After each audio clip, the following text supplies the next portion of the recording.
சித்தர்களோட வழிபாட்டு முறை, அதே மாதிரி யோக முறைகள், இதெல்லாம் வந்து நம்ம இந்த பாமர மக்களுக்கெல்லாம் வந்து அது உகந்ததாக இருக்குமா?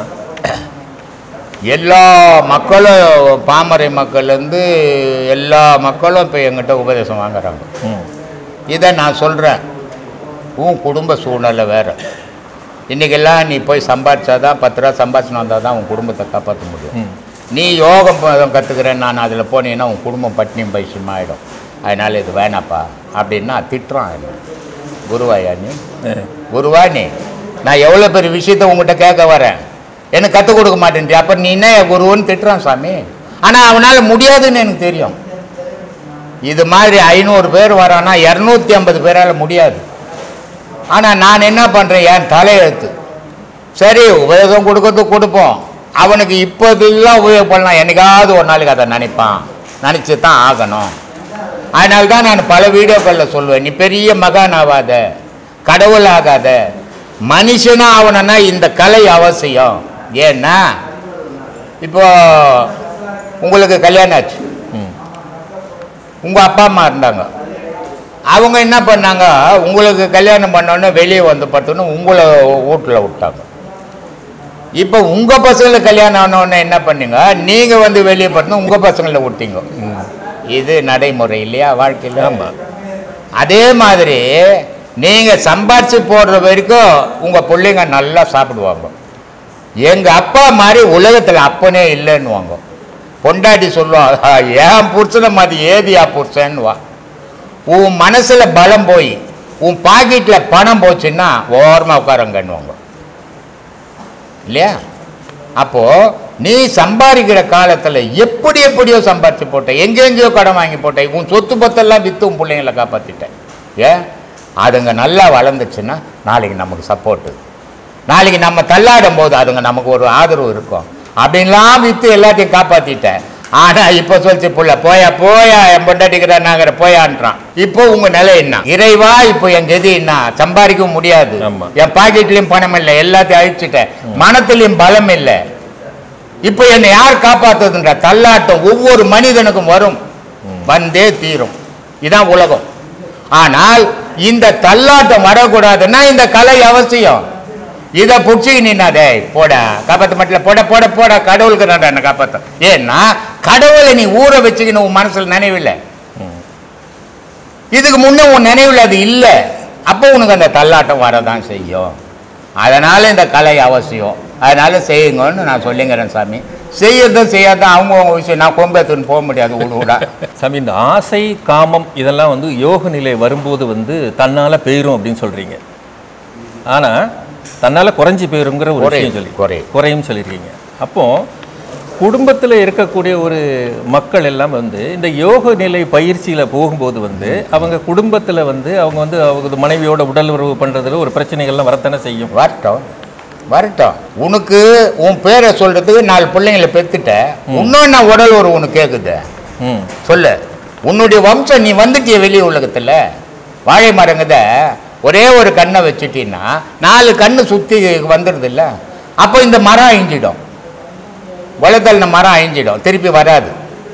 அந்த மாதிரி நீ தானே அந்த 4, நீ இல்லைன்னா அந்த 4 இல்லையே. அப்போ நீ 4 ஆயிட்ட, ஒன்னா இருந்தவன் வெளியே 4 ஆயிட்ட. இனிமேல் என்ன உனக்கு போகம் கேட்குது? போகம் கேட்டுனா 4 புள்ளிய பெற்றுக்கு போற, குறையட்டும். கடைசி காலம் இறைவன் நினைவு இருக்கட்டும். அதுதானே சுகம். மனுஷன் எல்லாத்திலையும் இன்பத்தை அனுபவிக்கிறான், ஒரு விஷயத்துல இன்பம் இல்லை. உலகத்தில் இருக்கிற ஒவ்வொரு மனிதனும் ஒவ்வொரு விஷயத்துல இன்பத்தை அனுபவிக்கிறான். ஒருத்தனுக்கு கல்யாணம் ஆச்சுன்னா இன்பம், ஒருத்தனுக்கு ஊடு கட்டினா இன்பம், ஒருத்தனுக்கு திருடினா இன்பம், ஒருத்தனுக்கு தர்மம் பண்ணா இன்பம், ஒருத்தன் கொள்ளை அடிச்சா இன்பம். இப்படி அவனுடைய செயல், குடிச்சா இன்பம், சிகரெட்டு பிடிச்சா இன்பம். ஒவ்வொரு பொருள் மேலே ஒவ்வொருத்தனுடைய மனம் தாவிடுது. அதை செய்யும் போதெல்லாம் அவன் இன்பத்தை அனுபவிக்கிறான். ஆனால் இதெல்லாம் இழந்துக்குன்னு வர்றது தான் முதுமை. அந்த முதுமையில் நீ எல்லாத்தையும் இழக்கணும், உன்னை தனித்து நிறுத்திக்கணும். அதான் ஞானம். பொதுவாக நம்ம ஆன்மீகவாதிகளுக்கு வந்து இந்த குண்டலினி யோக பயிற்சியெல்லாம் வந்து அவசியமான உண்டா சாமி? குண்டலின்றது சும்மா பேசினுக்கிற விஷயம். இந்த குண்டலின்னு ஊரெல்லாம் சுண்டல் வித்துங்கிற மாதிரி கிடையாது. குண்டலின்னு ஒன்று கிளம்புதுன்னா அவன் மனித நிலையிலேருந்து மாறுபட்ட நிலை. அது அப்படியா? மனுஷ நிலை இல்லை, புனமாய கடக்கம் உடம்பு. குண்டலின்றது ஒரு மனுஷனை கிளம்புச்சுன்னா இவன் போன மாதிரி கிடப்பான். பேச்சுக்கு மூச்செல்லாம் இருக்காது, மூச்சே கிடையாது. அப்புறம் எங்கேருந்து இவன் பேசுறது? மூச்சு இருந்தால் தானே பேச்சு, பேச்சு இருந்தால் தானே மூச்சு. ரெண்டுமே இல்லாத நிலையில் அவன் எப்படி இருப்பான்? கோமால தான் இருப்பான். உடல் கோமா மாதிரி இருக்கும், ஆனால் செயல் இருக்கும். ஆனால் அது எங்கே இருக்கும் செயல்னா ஆகாயத்தில் இருக்கும் செயல், உடலில் இங்கே பூமியில் இருக்காது. அப்போது அந்த குண்டலின்ற பொருள் கிளம்புச்சுன்னா ரெண்டு பொருள் ஸ்பார்க் ஆகிடும். இங்கே கீழே இருக்கிறது குண்டலினி, மேலே இருக்கிறது ஆன்மா. குண்டலினின்றது சக்தி, ஆன்மான்றது சிவம். இந்த ரெண்டு ஜாயின் ஆச்சுன்னா இந்த உலக வாழ் தெரியாது உனக்கு. இதை அனுபவிக்காத துட்டு கோஷம் குண்டலி உபதேசம் தரேன், சுண்டலி உபதேசம் தரேன்னு கொடுத்துங்கிறாங்க. அதுக்கும் ஜனம் போய்கின்னு இருக்குது. எப்படியாவது போகட்டுமே, நம்ம கிட்ட வந்தால் முறையாக சொல்லி கொடுப்போம். முறையாக கற்றுக்க முடியலன்னா ஓடி போட்டோம். நான் வந்தாலும் சந்தோஷப்படுறதில்ல, வரலனால வருத்தப்படுறதும் கிடையாது. ஏன்னா செய்யறதும் சொல்லி கொடுக்குறதும் எனக்காக இல்லை. நான் எங்கே இருக்கணுமோ அங்கே இருக்கிறேன். நான் சொல்கிறது நான் தான் பெற்ற இன்பம் வையகம் பெறணும்னு திருமூலர் சொன்ன மாதிரி நம்ம அனுபவிச்சதை எல்லாரும் அனுபவிக்கணும் சொல்லி கொடுக்குறோம். அவன் அனுபவிக்கலாம், நம்ம என்ன பண்ண முடியும்? ஏமாற்றக்கூடாது. ஞானத்தில் பொய்ன்றதே பேசக்கூடாது. பொய் பேசுறான்னா அவன் ஆன்மீகவாதியே கிடையாது. அஞ்ஞானத்தில் 1000 பொய் பேசுவான் உலக விஷயத்தை வாழறதுக்கு. இது கடவுள் விஷயம். இதில் போய் நீ பொய் பேசுனீன்னா நீ ஆன்மீகத்துக்கு தகுதி இல்லாதவன்னு அர்த்தம். அதனால் ஆன்மீகத்தில் அப்படியெல்லாம் பண்ணக்கூடாது. அதனால் குண்டலி கிண்டிலெல்லாம் யாரும் கிடைக்காது, சும்மா கதை. குண்டேலி கிளம்பணுன்னா அங்கே விந்து நிறைய இருக்கணும். இவன் எல்லாத்தையும் ஊரெல்லாம் போய் சாந்தளிக்கிற மாதிரி தெரிஞ்சிட்டு வந்துட்டு எங்கே இந்த சுண்டேலி கிளம்புவான்? அதனால் அதெல்லாம் சாத்தியம் இல்லாத விஷயம் சாமி. சுவாமி ஆத்மா வணக்கம். ஒரு உயிர் இறந்த பிறகு 16 நாள் கழித்து வேறு கிடைக்கிற உயிரில் போயிடுவாங்கன்னு சொன்னீங்க. அப்போது இப்போ என் குடும்பத்தில் இருந்த ஒரு முன்னோர்கள், என்னோட மாமனார்னே வச்சுக்கோங்க, அவர் இறந்துடுறாரு. அவர் அந்த 16 நாள் கழித்து வேறு உடம்பு எடுத்து வேறு உடலில் போயிட்டாருன்னா அப்போ நான் அவரை பூஜித்து நான் சாமின்ற என் முன்னோர்கள் எனக்கு பாதுகாப்பாக இருப்பாங்கன்ட்டு நான் பூஜிக்கிறது கரெக்டாக? அவங்க இருப்பாங்களா என் கூட? தப்பு. எப்படி தப்புன்னா, அவங்க இறந்து 16 நாள் இருந்து வேறு உடல் எடுத்தாச்சு. அவங்க எங்கேயோ பிறந்து வளர்ந்துன்னுக்குறாங்க. ஆனால் நீ செய்யணும். ஏன் செய்யணும் இதுன்னு சொன்னால், உங்கள் மாமனாரை உங்கள் பையன் பார்த்துக்க மாட்டான். அப்போ உங்கள் மாமனாரை போட்டோ வச்சுட்டு நீ பூஜையெல்லாம் பண்ணும்போது இது எதுக்காக பண்ணுறன்னா, நாளைக்கு நீ செத்தா உன் புள்ள பண்ணணும், அதுக்காக அவனுக்கு வழிகாட்டி கொடுக்குறிய தவிர செத்தவங்களுக்கு ஒரு பயனும் கிடையாது. இருக்கிறவங்க புத்திசாலித்தனமாக இருக்கணும், ஒருத்தரை நேசிக்கணுன்றதுக்காக இந்த சாங்கியம், காரியம், கர்மாந்திரம், தவசம் இதையெல்லாம் வச்சு அவங்கெல்லாம் நமக்கு துணையாக இருப்பாங்கன்னு ஒரு நம்பிக்கையை ஊட்டுறதுக்கு மனசு தவிர அவங்க ஆன்மாவுக்கு ஒன்றுமே கிடையாது. அதனால் அதுக்கு இதுக்கு சம்மந்தமே கிடையாது. இன்று தான் நான் முதலாக நேரடியாக உங்களை வந்து பார்க்கின்றேன். முதல் தீட்சையாக வந்துள்ளேன். தீட்சை என்றால் என்ன என்று தெரிந்து கொள்ள விரும்புகிறேன். தீட்சை என்ன? உபதேசம். உபதேசம் என்ன அப்படின்னீங்கன்னா, உபன்னா கிட்ட, தேசம்னா இடம், அதை தொட்டு காட்டுற ஒரு குரு. குரு உபதேசம். குருன்னா இருட்டை விளக்கி வெளிச்சத்தை காட்டுற ஒரு குரு. உபன்னா அருகாமையில் இருப்பது உப, கிட்ட. தேசம்னா இடம். அந்த இடம் உனக்கு உடலுக்குள்ளவே இருக்கிற இடத்தை தொட்டு காட்டக்கூடியவர் தான் குரு. உன்னுடைய இருளான மனசை போக்கி ஒளியான ஒளி ஏற்றுறதுக்காக குரு உபதேசம் தேவைப்படுதுமா. பார்வையை உனக்குள்ள திருப்பணினா பதிவுகள் அழிஞ்சிடும். பார்வையை வெளிமுகமாக போகும்போது பதிவுகள் அதிகமாக ஏற்படும். இப்போது நிறைய பேர் அதை சொல்லின்னு இருக்கிறாங்க, இந்த மூளையில் பதியுது. சரி, மூளையிலேயே பதியிட்டோம், செத்து போனோடனே மூளை மண்ணுக்கு போயிடுது, அப்புறம் பதிவு என்ன பண்ண போகுது? சொல்லுவா, ஒன்றும் பயன்படாது. அதனால் எந்த பதிவும் ஏற்படாது. நீ வாழுங்காலத்தில் என்ன பதிவு பண்ணிக்கிறியோ அதுபடி நீ வாழ போகிற. அந்த பதிவுகள் நல்ல பதிவுகளாக பண்ணணுமே தவிர, இதில் 2 விஷயம் இருக்குது, நீங்கள் அதை புரிஞ்சுக்கணும். எண்ணம்னு ஒன்று இருக்குது, கருத்துன்னு ஒன்று இருக்குது. ஒரு நாளைக்கு ஒரு மனிதனுக்கு 1000 எண்ணங்கள் வரும். அந்த 1000 எண்ணங்கள் மறுநாள் கேட்டீங்கன்னா தெரியாது, ஏன்னா அது கலைஞ்சி போயிடும். கருத்துன்னு சிலது இருக்குது, அது அறிவில் பதிஞ்சிடும். அதை மறுநாள் கேட்டால் கூட கரெக்டாக சொல்லுவேன். அப்போது கருத்துக்களை சேர்க்கணுமே தவிர எண்ணங்களை சேர்க்கக்கூடாது. எண்ணங்களை சேர்த்தால் மனிதனுக்கு அழிவு தான் உண்டாகும், ஆக்கல் வராது. கருத்துக்களை சேர்த்தால் ஆக்கல் உண்டாகும். கருத்துக்களை சேர்க்க பழகுங்க, எண்ணங்களை உதிரி விட்டுடும். சூட்சமம்னா என்ன? ரகசியமானது. உன் மனசை நீ அறிய முடியுமா? மனசு இல்லைன்னு சொல்ல முடியுமா? மனசு இல்லைன்னா மனுஷனே இல்லை. ஆனால் மனசு இருக்குது, எவனாவது பார்த்தோம் உண்டா? அதனால் அது ரகசியமாக இருக்குது. உனக்கு உயிர் இருக்குது, அதை நீ பார்த்தது உண்டா? ரகசியமாக இருக்குது. சில விஷயங்கள்லாம் ரகசியமாக இருக்கும், சில விஷயங்கள்லாம் அடையாளமாக இருக்கும். அடையாளமாக இருக்கிறத தான் பார்க்க முடியும், அடையாளமற்றதெல்லாம் ரகசியம். இப்போ காணல் நீருன்றோம், இங்கேருந்து பார்க்குறோம், எங்கேயோ தண்ணி தெரியுது, ஆனால் அங்கே போனால் அங்கே தண்ணி இல்லை. அதனால் அதுக்கு பேர் என்ன பண்ணுறோம்? காணல் நீருன்னு சொல்கிறோம். அது மாதிரி சூட்சமம்ன்றது உடலுக்குள்ள ரகசியமாகவே இருக்குது. இப்போ இங்கேருந்து பார்க்குறீங்க, ஒரு உடல் தெரியுது, இது எங்கன்னா உழுந்து வயிற்றுக்குச்சுன்னா அந்த மேல் தோல் போயிடும். இப்போ இது எரியலை, ஆனால் உள்ளே இருக்கிற தோல் எரியுது வயிற்றுக்குச்சுன்னா. காரணம் என்ன? அது சூட்சம உடல், அது எரிச்சலை கொடுக்குது. இது ஸ்தூல உடல், எரிச்சலை கொடுக்கல. அப்போது இதுக்குள்ள சூட்சம உடலுங்குது, ஸ்தூல உடலும் இருக்குது. அது மாதிரி மனசுக்குள்ள சூட்சம மனசுக்குது, ஸ்தூல மனசும் இருக்குது. ஸ்தூல மனசுன்றது வெளியே செயல்படுறது, சூட்சம மனசுன்றது உள்ள ஆராயிறது. அதனால் சூட்சம மனசை அறிய பழகுங்க, நன்மை கிடைக்கும். அதிகாலையில் சூரியன் உதிக்கும் போது வலது பக்கமும் இடது பக்கமும் ஒரு சுழற்சி உண்டாகுது இல்லையா? அது கொஞ்சம் தன்மை என்னங்க? சூரியனில் உண்டாகுதா? விஞ்ஞானியா நீங்கள்? இல்லைங்க, அது எனக்கு உன் கண்ணு குருடாக இருந்தால் என்ன பண்ண முடியும்? சூரியனை நேரடியாக பார்க்க முடியுமா? ஒன்றும் இல்லை. சுழற்சி உண்டாகுதுன்னு எப்படி சொல்ல முடியும்? அது உதிச்சும் போது உனக்கு என்ன அதனால் பலன்னு? உன்னை விஞ்ஞானத்தை ஆராய முடியாது. நான் அதனால தான் சொல்லியிருந்தேன், நான் ஏற்கனவே ஒரு வீடியோவில் சொல்லியிருப்பேன். அஞ்ஞானி, மெஞ்ஞானி, விஞ்ஞானி, பொய்ஞானி, 4 பேர் இருக்கிறான். எதுவும் தெரியாது, எதையாவது உளறிங் கிடப்பான், அவன் பொய்ஞானி. என்ன செய்யணும், எது செய்யணும், முன்னோருங்க எதை செய்தாங்களோ அதை செய்து போவான், அவன் அஞ்ஞானி. உலகம்ன்றது என்னது, சூரியன் எப்படிக்குது, சந்திரன் எப்படிக்குது, உலகம் எப்படி உருவாச்சுன்னு ஆராயிரம் விஞ்ஞானி.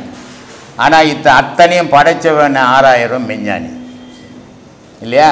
அப்போது மனுஷன் எதை தேடணும்னா உன்னை தேடு. சூரியன் சுத்தனா என்ன, சுத்தலாம். அன்றைக்கி மழை சூரியன் வரல, இப்போ என்ன பண்ண போகிற? வர வைக்க முடியுமா? முடியாது. அதனால் இயற்கை ஆராய்ச்சி விடையே கிடைக்காது. எப்போ மழை வரும்னு சொல்ல முடியுமா உன்னால்? எப்போ வெயில் வரும்னு சொல்ல முடியுமா? எப்போ காற்றடிக்கும்னு சொல்ல முடியுமா?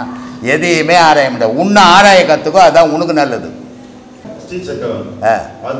யார் சொன்னது ஆதிசங்கரர் உருவாக்குனாருன்னு? நீங்களா சொல்லி முடிவு பண்ணிக்கினீங்க. ஆதிசங்கரர் எப்போ தோன்றினார்? 2000 வருஷம்.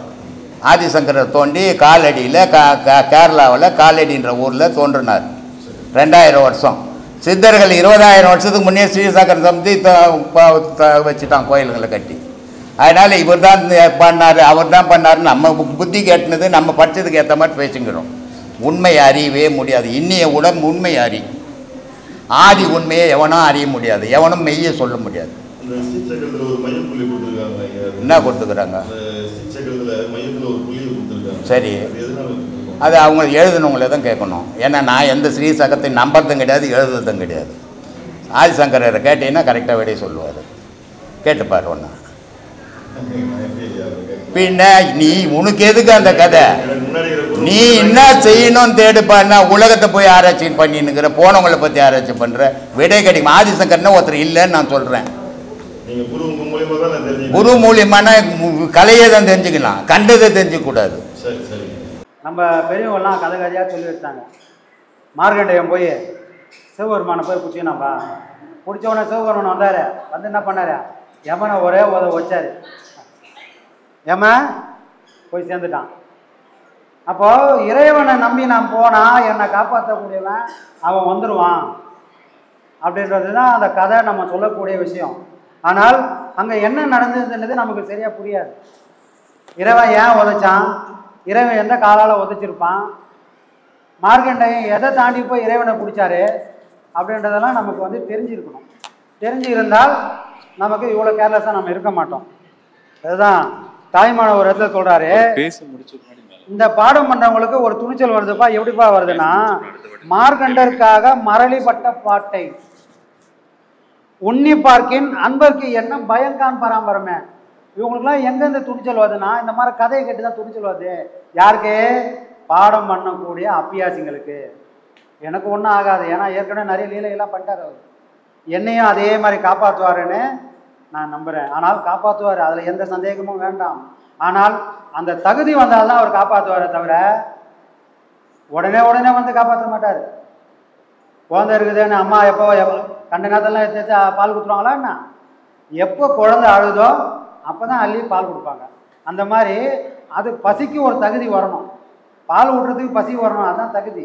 அந்த மாதிரி இறைவன் நம்மளை ஆட்கொள்ளணும்னா நம்ம ஒரு உயர்ந்த நிலைக்கு போனால் அதுக்கு மேலே நம்ம எதுவும் பண்ண வேண்டியதே இல்லை. அதனால தான் ஆரம்பத்துலேருந்து சொல்லுவோம், சத்தியத்தை முதல்ல நாம் காப்பாற்றணும், அதுக்கப்புறம் அந்த சத்தியம் நம்மளை காப்பாற்ற ஆரம்பிச்சிடும். அது வரைக்கும் நாம் வைராக்கியத்தோடு போராடணும். ஏன்னா சத்தியம் காப்பாற்றுறது பெரிய விஷயம், சாதாரண விஷயமே கிடையாது. நல்லவனா வாழ்றது எவ்வளோ போராட்டன்றதே அது வாரவங்களுக்கு தான் தெரியும். செவத்தில் வச்ச பந்து மாதிரி ஒரு நாளும் போராட்டம், தூங்கி பொழுது போய் பொழுது வெடிக்கிற வரைக்கும் வாழ்க்கையே போராட்டன்ற மாதிரி இருக்கும். ஆனால் எதையும் சாதிக்க முடியும், ஆனால் வைராக்கியம் வேணும். ஒரு 500 ரூபாய்க்கு நாம் படாத பாடுபடுறோன்ற மாதிரி ஒரு ஞானத்துக்கு நாம் எவ்வளோ படாத பாடலாம் பட வேண்டியது இருக்குது. அதுதான் நம்ம மகன்களோட வாழ்க்கையில் நடந்திருக்கு, அது நம்ம வாழ்க்கையில் நடக்கும். ஆனால் கவனமாக இருக்கும். இந்த உடலை காப்பாற்றிக்கினே நாம் ஊர் போய் சேரணும். எந்த ஊர்? அந்த ஊருக்கு போய் சேரணும். ஐயா சொல்லுவாங்க, நீ எந்த வழியாக வந்தியோ அந்த வழியாக தான் போகணும். எந்த வழியாக வந்திருப்போம்? மூச்சு வழியாக தான் இந்த உடம்புல பூந்துருப்போம். அப்போ அதே மூச்சு இந்த உடலில் உயிர் இருக்கும்போதே பிரியணும், இந்த உடலில் துடிப்பு இருக்கும்போதே பிரியணும். இந்த உடல் துடிப்பெல்லாம் அடங்கிட்டு அதுவாக போனால் அதுக்கு பேர் மரணம். அப்படி ஒரு நிலை நம்ம யாருக்கும் வரக்கூடாது, வரவும் வராது. சரிங்களா? சொல்லுங்கள். ஆத்மானங்க சாமி, உங்கள் பேர் சொல்லுங்கள் சாமி. என்னோட பேர் 4வது உபதேசம் வாங்குறதுக்காக வந்திருக்கீங்க. சரி சரி, வாங்கினீங்களா? வாங்கினேங்க, சந்தோஷம். சிறப்பாக இருந்ததா? ஆக்சுவலாக நிறைய மாற்றங்களை உணர முடியுது சாமி. முதல் உபதேசம் நல்ல டைம் எடுத்து தான் பண்ணிகிட்டு இருக்கேன் நான். ஆக்சுவலாக ஒவ்வொரு உபதேசத்துக்கும் டைம் எடுத்து பண்ணிகிட்டு இருக்கேன். இப்போ 4வது உபதேசம் வாங்கிட்டு போய் கொஞ்ச நாள் பண்ணிவிட்டு அதில் முழுமையாக ஒரு நிலையை அடைஞ்சிட்டு திரும்ப 5வதுக்கு வரணும் அப்படின்னா. சரி சரி சரி. நீங்கள் நேரடியாக இங்கே வந்துட்டீங்களா இல்லை எங்கேயாவது போயிட்டு வந்தீங்களா? நேரடியாக ஐயா பார்த்தாங்க, ஐயா பார்த்த மாதத்துலேயே நான் போய் உபதேசம் வாங்கிக்கணும் அதெல்லாம் கற்றுக்கணும்னு அப்படி வந்தீங்களா? இல்லை ஏற்கனவே அதை மாதிரி பயிற்சிகள்லாம் பண்ணியிருக்கீங்களா? நான் வந்து ஒரு 20 வருஷமாக ஆன்மீக பயிற்சியில் இருக்கேங்க சார். பயிற்சி பண்ணுறீங்க? ஆமாம். ஆக்சுவலாக இதுக்கு முன்னாடி வந்து ஒரு அமைப்போட ஃபுல்லாக ட்ராவல் பண்ணியிருக்கேன் நான். அதுக்கப்புறம் அதில் வந்து ஒரு பெரிய அனுபவம் எனக்கு கிடைக்கல. ஒரு 15 வருஷம் ட்ராவல் பண்ணி எனக்கு ஒன்றும் பெரிய அனுபவம் கிடைக்கல. அப்புறம் ஐயாவோட ஸ்பீச்செல்லாம் பார்த்துட்டு அதுக்கப்புறம் தான் வந்து பார்த்திங்கன்னா, சரி இவர்கிட்ட ஏதோ ஒரு பெரிய விஷயம் இருக்குது அப்படிங்கிறத உணர்ந்து அப்புறம் நான் பேசினேன். நான் ஐயாட்ட பேசிட்டு இந்த மாதிரி நான் இந்த மாதிரியான பயிற்சிகள்லாம் ஆல்ரெடி பண்ணிகிட்ருக்கேன் அப்படின்னு சொன்னேன். அப்போ அவர் சொன்னார், நீங்கள் அதெல்லாம் ஓகே, அது எதுவுமே வந்து உங்களை கரை சேர்க்காது, எதாக இருந்தாலும் நீங்கள் நேரடியாக இங்கே வந்துடணும் அப்படின்னு சொல்லிட்டு. ஸோ அப்போ நான் சிங்கப்பூரில் இருந்தேன். அப்போ நான் கேட்டேன், சிங்கப்பூர் எதுவும் வருவீங்களா அப்படின்னு. அப்போ ஐயா சொன்னார், உங்களுக்கு தேவையாக இருந்தால் நீங்கள் தான் இங்கே வரணும், நான் வந்து சிங்கப்பூர்லாம் வர்றதில்லை அப்படின்னு சொல்லிட்டு இருந்தார். சரி ஓகேங்க அப்படின்னு சொல்லிட்டு அப்புறம் அதுலேருந்து சரி வரணும்ட்டு வந்து உபதேசத்தில் எடுத்துகிட்டு பண்ணிகிட்டு இருக்கேங்க. Right sir. இப்போ இந்த 1 வருஷம் இருக்குமா நீங்கள் பாடம் வாங்கி? இருக்குது. சரி, 5 வருஷத்தை எடை போட்டு பார்த்தா இந்த ஒரு 6 மாதமோ 1 வருஷமோ வெயிட் ஜாஸ்தியாக இருக்குது. ஆமாம், ரொம்ப ஜாஸ்தியாக இருக்குங்க. ரொம்ப ரொம்ப ஜாஸ்தியாக இருக்குது. என்னால் உணர முடியுது. அதுதான் நிறைய பேர் பாடம் கொடுக்குறாங்க, நிறைய பாடங்கள்லாம் கொடுக்குறாங்க.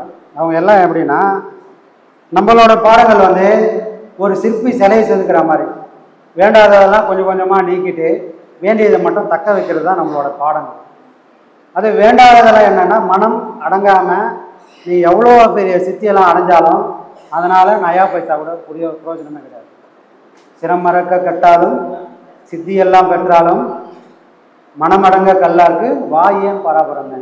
மனம்னு ஒன்று அடங்காமல் நீ சித்தியெல்லாம் அடைஞ்சிட்ட அப்படின்னா என்னப்பா பிரயோஜனம்னா அதால் ஒரு பிரயோஜனமும் இல்லை. அப்போ நாம் என்ன பண்ணணும், போகிற வழியிலேயே என் மனசை அடக்கிக்கிட்டே தான் போகணும். மனசை அடக்கி அது அடங்கி செயல்முறையாக ஒரு நிலைக்கு போனால் அப்போ தான் நம்மளை நாமளே உணர முடியும். அப்போ தான் இறைவன் யாருன்னே தெரியும். அப்படிப்பட்ட பாடம் யாருன்னா கொடுக்குறாங்கன்னா யாரும் கொடுக்கறதில்ல. ஏன்னா அது ரொம்ப கடினமான பாதை, அதுக்கு ஒரு உழைப்பு அதிகம், காலம் ரொம்ப விரயமாகும். ஆனால் பலன்ன்றது தடுமாறாமல் நிலைச்சி நிற்கக்கூடிய பாடம். ஏன் மற்றவங்களாம் இதில் வராமல் வேறு மாதிரி போகிறாங்கன்னா அது உடனே உங்களுக்கு ரிசல்ட் வரும். அது ஒரு கற்பனை உலகம். மனம் பொறுத்த வரைக்கும் நான் என்ன நினைக்கிறேனோ அதை அதுக்காக உருவாக்கி காட்டக்கூடிய எல்லா சக்தியும் அதுக்கிட்ட இருக்குது. உன் தலைக்கு மேலே ஒரு உலகம் இருக்குதுப்பா நான் சொன்னால் அது கற்பனை பண்ணிச்சுன்னா கண்டிப்பாக அந்த உலகம் என் தலைக்கு மேலே கண்டிப்பாக சுற்றும். அந்த சக்தி அந்த மனசுக்கு இருக்குது. அப்போது இல்லாத ஒன்றை இருக்கக்கூடிய பாவனைக்கு கொண்டு போகிறதுன்றது இந்த உலகத்தில் பெரிய விஷயமே கிடையாது. சினிமா பார்க்குறோம், நம்ம எல்லாருக்குமே தெரியும், அவன் காசு வாங்கி தான் நடிக்கிறான், நானும் காசு கொடுத்து தான் போய் பார்க்குறேன்னு நமக்கே தெரியும். ஆனாலும் அங்கே ஏதோ ஒரு சோகமான சீன் வந்தால் என் கண்ணும் கலங்குது, எல்லாமே தெரியுது. ஆனால் கண்ணு ஏன் கலங்குதுன்னா நான் அப்படியே ஐக்கியமாயிட்டேன் கிட்ட போய். அந்த மாதிரி கற்பனைன்னு தெரிஞ்சாலும் எனக்கு அது பிடிச்சிருக்க, நான் என்ன நினைக்கிறேன் என் மனசு அதை காட்டுதே, அப்போ இது நல்லாவே இருக்குதுன்னு அப்படியே போயினே இருப்பேன். காலம் போயிட்டு திரும்பி பார்த்தேன்னா நான் அதுக்கு உதவாமல் ஆகிடுவேன். அப்படி தான் இன்றைக்கி நிறைய இடத்துல நடந்துட்டு இருக்கு. ஒரு 5 வருஷம் நாங்கள் பண்ணியிருக்கோங்க, ஒன்றும் தெரியலன்னு சொன்னதுக்கு காரணம் என்னென்னா இந்த 5 வருஷன்றது நமக்கு ஒரு விரைய காலம். அப்போ நம்ம உழைக்கிறோம், ஆனால் அதுக்கான பலனை அனுபவிக்க முடியல. எது சொன்னாங்க அப்படின்னு. அதனால தான் ஐயா சொல்லுவார், இங்கே வரதா இருந்தால் நிற்க முடிஞ்சால் வாங்க, யாரும் இங்கே கட்டாயமே கிடையாது, நீங்கள் வரணும். இப்போ சொன்னார் பார்த்தீங்களா, சிங்கப்பூர் வரீங்களான்னு வரமாட்டாங்க, உனக்கு ஓடனா நீ நான் வந்து ஊராக போகிற குரு இல்லைங்க, என்னை தேடி வந்தால் கொடுக்குற குரு, என்ன காரண குரு, காரிய குருன்னு இருக்காங்க, 2 குருமார்கள் இருக்கிறாங்க. காரியம் ஆகுதான் பார்த்து போகிறவங்களாம் இருக்காங்க. காரண குரு, எது நடக்கணுமோ அதை மட்டும் செயல்படுத்தக்கூடிய குரு. அவங்க உட்காந்தத்துல தான் இருப்பாங்க, ஆனால் எல்லா செயல்களையும் அவங்களால செய்ய முடியும். அப்படிப்பட்ட ஒரு குருநாதரை அவர் அடைஞ்சதுனால இன்னைக்கு ஒரு நல்ல விஷயங்களை அனுபவமாக காட்டுறாரு. சொல்லுங்க சார். சாமி, இப்போ முக்தி அப்படின்னு சொல்லிட்டு ஆமாம், ஸோ அதில் வந்து நிறைய நிலைப்பாடுகள் இருக்குது அப்படின்னு சொல்லி கேள்விப்பட்டேன். ஆமாம். இப்போ ஐயா ஒரு வகையான முக்தி அடைஞ்சிருக்காங்க. அதே மாதிரி பார்த்தீங்கன்னா இப்போ அகத்தியர் மற்ற சித்தர்கள் எல்லாமே அவங்க ஒரு மாதிரியான முக்தி நிலையை அடைஞ்சிருக்காங்க. அதே மாதிரி இப்போ இறைவனோட முழுமையாக கலக்கிறது அப்படின்னு சொல்கிறாங்க. ஸோ இதை பற்றின ஒரு கொஞ்சம் விளக்கம் கொடுங்க. அதுதான் சாமி, நம்ம எல்லாரும் அடைஞ்சது ஞானம்தான். எல்லா மகான்களும் எல்லா ஞானிகளும் எல்லா சித்தர்களும் அடைஞ்சது ஒரே ஒரு பொருள், அதுக்கு பேர் ஞானம். சரிங்களா? ஆனால் அவங்க அதை வெளிப்படுத்தின விஷயம் நம்ம அவருக்கு ஒன்று கிடைச்சிருச்சு. ஆனால் வெளிப்படுத்தின விஷயம் ஒவ்வொருத்தரும் ஒவ்வொரு விதமாக வெளிப்படுத்தியிருப்பாங்க. காரணம் என்ன? அடைஞ்சது ஒரே பொருள். நான் போய் ஒரு பொருளை சாப்பிட்டேன், நீங்களும் அதே பொருளை தான் சாப்பிட்றீங்க. என்ன கேட்டால் நான் ஒரு மாதிரி சொல்கிறேன், உங்களை கேட்டால் நீங்கள் ஒரு மாதிரி சொல்கிறீங்க. சாப்பிட்டதுன்னா ஒரே பொருள் தான். எங்கே இந்த பாவனை மாறுது அப்படின்னா அதுக்கு தான் பெரியவங்க சொல்கிறாங்க, ஞானம்ன்றது ஒன்று தான்ப்பா, ஆனால் நிலை 4 நிலை இருக்குது. சாலோகம், சாமீபம், சாரூபம், சாயுச்சம். ஞானம்ன்றது ஒன்றா இருந்தாலும் அந்த ஞானத்தின் மூலிமா அடையக்கூடிய ஒரு நிலை இருக்குப்பா. இந்த 4 நிலையில தான் யாராவது போய் அங்கே பொருந்துவாங்க. இந்த சாயுச்சம்ன்றது என்னன்னா, நான் எதை வணங்கின்னு இருந்தேனோ அதில் போய் கலந்து போகிறது. எனக்குன்னு ஒரு வடிவம் இல்லை, ஒரு குணம் இல்லை, எல்லாத்தையும் கரைஞ்சிருவாங்க. போய் ஒரு ஆறு ஓடுற வரைக்கும், எதில் ஓடுற வரைக்கும், கடலில் போய் சேர்றதுக்கு அந்த நொடி முன்னாடி வரைக்கும் அந்த தண்ணிக்கு ஒரு குணம் இருக்குது, அந்த தண்ணிக்கு ஒரு சுவை இருக்குது. அது எப்போ அதை போய் இழக்கும்னா கடலை போய் கலந்த உடனே அந்த தண்ணிக்கான அந்த சுவை தானாக இழந்து கடல் எப்படி இருக்கோ அதுவாகவே அது மாறி நிற்கும். இது சாயுச்சம். மகான்கள் இறைவன் மாணிக்கவாசகர் போய் சிதம்பரத்தில் கலந்ததும் இப்படி தான். வள்ளலாறு காலம் ஃபுல்லாக எதை ஜோதி ஜோதி அருட்பெரும் ஜோதின்னு எதை சொன்னாரோ அவராகவே அது மாறி நின்னதும் இந்த சாயுச்ச நிலை. அவங்க எதுவாக நிற்கிறாங்களோ எதை நினைக்கிறாங்களோ அதுவாகவே மாறக்கூடிய வல்லமை அந்த ஞானத்தின் மூலியமாக அடைஞ்ச இப்படி ஒரு நிலை. இப்படி ஒவ்வொருத்தரும் ஒரு ஒரு நிலை. ஒருத்தர் சொல்ற ஸ்ரீரங்கத்தில் பச்சை மாமணி போல் மேனி பவளவாய் கமல செங்கன் அச்சுதா அமரரே இச்சுவை தவிர யான் போய் இந்திர லோகமாலும் அச்சுவை பெரினும் வேண்டேன் அரங்கமா நகரை உள்ளான். எப்பா என்னை இங்கேருந்து கூட்டும் போய் இந்திரலோகத்தில் உனக்கு பதவி தரேன், என்னை கூட்டு போய் விட்டுறாதீங்கடா. எனக்கு நான் எங்கே இருக்கணும்? இந்த ரங்கநாதன் முன்னாடியே இதே ஸ்ரீரங்கத்தையே நான் இருந்து அவனை சேவை பண்ணுறது தான் என்னோட வேலை. இதுக்கு பேர் என்னது? சாபம். அவனுக்கு இந்த உலகத்தில் நான் எப்படி வேலை செஞ்சிருந்தானோ எப்படி பணிபுரி செஞ்சனோ என்னோட முக்திலையும் அதே மாதிரி நடக்கணும். அப்போ எனக்கு இன்னொரு உலகத்தை தரேன்னாலும் எனக்கு அதெல்லாம் வேண்டாம். நான் இது வரைக்கும் எது நினச்சிருந்தோன்னா அதுவாகவே இருப்பேன், நான் அங்கேயே இருப்பேன். அந்த இடத்த விட்டு எனக்கு வேறு வருமையாக சேவை இல்லை. எப்போ சொர்க்கத்துக்கு கூப்பிட்டா கூட ஸ்ரீரங்கத்தை விட்டு வரமான்னு சொல்கிறார் ஒருத்தர். எனக்கு சொர்க்கத்தோட இதுதான் பெருசுன்றாரு. ஏன் அப்படின்னா நான் கும்பிடக்கூடிய நான் உருவகப்படுத்துகிற தெய்வம் இந்த ஸ்ரீரங்கத்தில் இருக்கு. அதை விட்டுட்டு அவன் வைகுண்டத்தில் இருந்தாலும் வரமாட்டேன். ஏன்னா நான் ஸ்ரீரங்கத்தில் பார்த்து பழக்கப்பட்டவன். எனக்காக அவன் அங்கேருந்து இங்கே வருவான், ஆனால் நான் இங்கேயே இருக்கிறேன் அப்படின்றாங்க. அப்போ இந்த துணிச்சல்லாம் எங்கேருந்து வருதுன்னா அந்த பதநிலை. ஞானம்ன்றது ஒன்றா இருந்தாலும் படிநிலை வேறு வேறு வேறு. அப்போ அவங்க சொல்லும்போது அவங்க வெளிப்படுத்துகிற விஷயங்கள்லாம் டிஃப்ரெண்ட்டு தெரியும். ஆனால் உள்ளார்ந்த ஒரே பொருள் ஞானம் தான். சரிங்களா சாமி? அதுதான் அந்த விஷயம். இந்த மாதிரி நமக்கும் நடக்கும். அவருக்கு போனது அவரை மாதிரி நான் ஏன் அடைய முடியலன்னா அந்த பாவனை எனக்கு இல்லை. வள்ளலார் கும்புறவங்களாம் வள்ளலார் மாதிரி போயிட முடியுமா? போக முடியாது. அது வள்ளலாருக்கு தகும். ஏன்னா அந்த பாவனை எனக்கு வரலை. அப்போ எனக்கு எந்த பாவனை வருமோ அதை இறைவன் கண்டிப்பாக கொடுப்பான். பயணம் பண்ணது வேண்டியது மட்டும்தான் என் வேலை. முடிவு பண்ணுறதோடைய அதிகாரம் எனக்கு இல்லை. சரிங்களா? நான் ஒரு களிமண், என்ன எந்த பொம்மையாக செய்யணுன்றது அவன் முடிவு பண்ணுவான். ஏன்னா அச்சு அவன்கிட்ட இருக்குது, என்கிட்ட மண்ணு தான் இருக்குது. அச்சு என்கிட்ட இல்லை. அச்சு என்கிட்ட இருந்தால் எனக்கு பிடிச்ச மாதிரி நானே போட்டு போட்டு போட்டு எடுத்துப்பேன். அந்த புளியார விநாயகர் சதுர்த்திக்கு புளியார போடுற மாதிரி போட்டுப்பேன். அச்சு என்கிட்ட இல்லையே. அச்சுதான் அமரர் ஏறு. எல்லாத்துக்கும் அச்சா இருக்கக்கூடிய ஒருத்தன் யாருன்னா இறைவன் தான். அவன் தான் முடிவு பண்ணணும். நானே எந்த படிநிலையில போய் உட்காரணுன்னு கேள்வி கேட்குற அதிகாரம் எனக்கு இல்லை. சரிங்களா? அதுதான் சார். நன்றி சார். சரிங்க சார். இப்போ ஆக்சுவலாக நம்ம ரெகுலராக வந்து எக்ஸசைஸ் பண்ணிகிட்டு இருக்கோம் சார். ஆமாம். இப்போ ஜாகிங் வந்து ரெகுலராக போகிறோம். அது ஒரு 20-25 வருஷமாக ரெகுலராக பண்ணிகிட்டு இருக்கோம்னு வச்சுக்கோங்களேன்.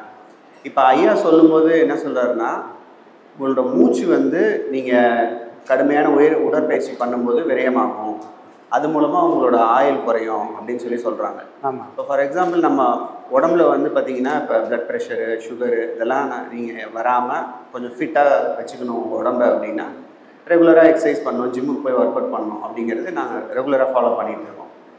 இப்போ நம்ம பயிற்சி பண்ண ஆரம்பித்ததுலேருந்து இப்போ நம்ம எக்ஸசைஸ் பண்ணலாமா வேண்டாமா? பண்ணலாமா வேண்டாமா? ஏன்னா இப்போ பாடம் பண்ணதுக்கே நேரம் பத்தல வர வேலை டைமே கொஞ்சலாம் பார்க்கல. இதில் பயிற்சி எங்கே போகுது? ஆனால் பயிற்சிகள் பண்ணலாம்னா பயிற்சிகள் பண்ணலாம். ஏன்னா இந்த உடம்பை காப்பாற்றி ஆகணும். ஆனால் பாடம்லாம் பண்ணுறதுக்கு முன்னாடி ஒரு பயிற்சி பண்ணியிருந்தேன், ரன்னிங் போயிருந்தேன், ஜாக்கிங் போயிருந்தேன், ஓடி இருந்தேன், அதெல்லாம் ஓகே, அப்போ ஓகே. இப்போ அதை பண்ணலாமான்னா இப்போ அது தேவைப்படாது. ஆனால் அதே உடல் என்ன அப்படின்னா உடல் வளையிற தன்மை இருக்கிற வரைக்கும் அது ஒன்றுமே ஆகாது. எப்போ இது வளையிற தன்மையெல்லாம் விட்டுட்டு அது விரைப்பாகுதோ அப்போ தான் அதுக்கான நோய் உற்பத்தி ஆகும். அப்போது யோகாலேயே நிறைய விஷயங்கள் இருக்குது. எந்த விதமான விரயமும் நம்ம பண்ணாமலே, எந்த விதமான சக்தி இழக்காமலே யோகாலேயே அதை பண்ண முடியும். இப்போ பாடம் வாங்கினவங்கள நம்ம என்ன பண்ணுறோம், பாடம் கொடுத்தது இல்லாமல் சில விஷயங்களை சொல்கிறோம். சாமி மூச்சு ஓடிக்கிட்டே இருக்குது, அப்புறம் பார்த்தோன்னா போய் எங்கேயோ ஒரு இடத்துல அடங்கிடுது, அதுக்கப்புறம் நம்மளால் சுவாசிக்க முடியலன்னும் போது அவங்களுக்கு சில விஷயங்கள் சொல்கிறோம். ஆனால் அது பயிற்சியில் ஒரு வார்மப் மாதிரி. இதை பண்ண உடனே என்ன ஆகுன்னா திரும்பி பழையபடி மூச்சு சுவாசம் அழகாக ஆகாயத்தில் எந்த இடையூறுலமாக ஒரு பொருள் போய் வர மாதிரி இந்த மூச்சானது சீராக ஏறி சீராக இறங்கும். பயிற்சி பிரமாதமாக இருக்கும்.